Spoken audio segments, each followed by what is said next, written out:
For taking my sister's boyfriend and not inviting her to our wedding? Please like, share and subscribe and leave a comment. When people hear my story, they want to hate me. They say I'm selfish, cruel, heartless, the kind of girl who would stab her own sister in the back for a man. Maybe they're right. But they never ask why. They never ask what it cost me. They never ask what she did first. So here's my side. And after you hear it, you can tell me if I'm the villain. Growing up, Julia and I were inseparable. She was older by 3 years, beautiful in a wild, untamed way. Long curls, green eyes, that laugh that made people lean closer just to hear it again. I was the quiet one, the good sister. The one who didn't fight back when she borrowed my clothes, my books, my friends. Julia took what she wanted, and somehow, everyone forgave her. Including me. When Julia met Adam, I was 19. He came to one of her college parties. Tall, soft-spoken, with this shy smile that didn't quite fit her reckless world. I remember opening the door that night, seeing him standing there with a six-pack and a nervous laugh, and something in my stomach twisted. I knew. But he was Julia's. So I looked away. They were good together at first. She'd drag him to bars and concerts, he'd drive her home when she got too drunk. She'd pick fights in public, he'd apologize for both of them. She broke his heart more times than I could count. And still, he stayed. It was my last year in college when Adam called me, not Julia, at 2 in the morning. He sounded broken. Julia hadn't come home. Again. I found him sitting on my apartment steps, wet from the rain, head in his hands. He told me she'd cheated. More than once.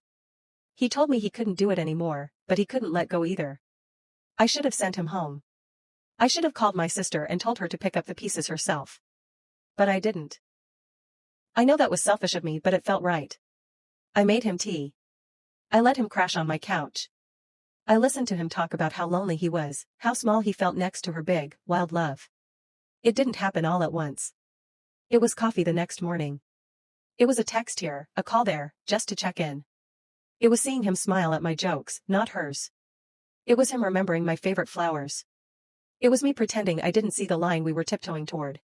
And then one night, it just happened. One kiss. One mistake. One moment I could have stopped but didn't. Because I liked it. I tried to tell Julia. I wanted to.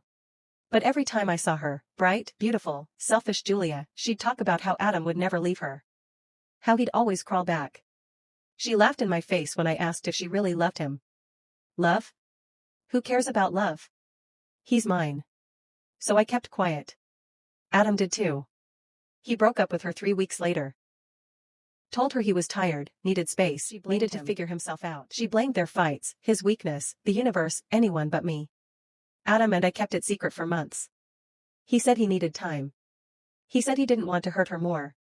But the truth is, we were cowards. We liked hiding.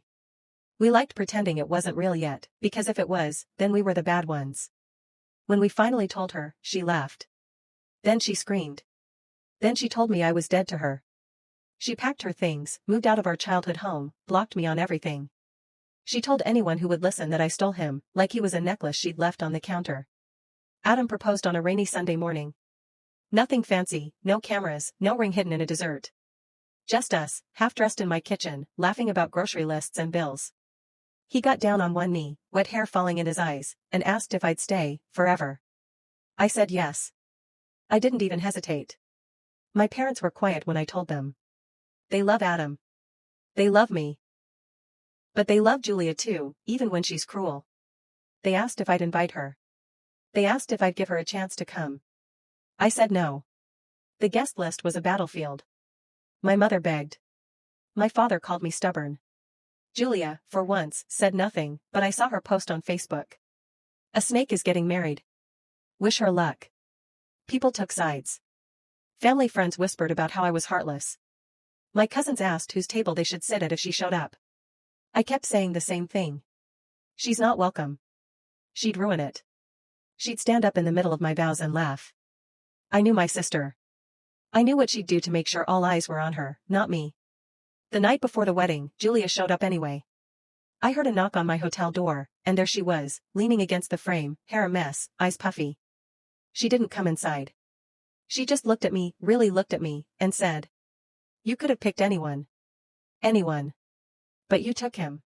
Why?" I didn't know how to answer. How do you explain that sometimes love doesn't care who you hurt? How do you say I didn't mean to when you did? So I said nothing. She laughed, that wild, sharp laugh that used to pull me along like a tide. Then she said, I hope he leaves you too. And she walked away. The wedding was beautiful. Small. Warm. Adam's mother cried. My father gave a toast about forgiveness that made half the room squirm. When I walked down the aisle, I half expected Julia to burst in, to make a scene. She didn't. Maybe she was already gone. Maybe she was waiting for me to come crawling back, begging for a sister again. But I didn't. And I won't. It's been a year now. Adam and I are good, really good. Some nights I watch him sleep, and I wonder if I'm living in stolen time. If I'm still the villain in someone's story, maybe even my own. Do you think I didn't do the right thing? Or should I have done things differently? Please leave a comment down below.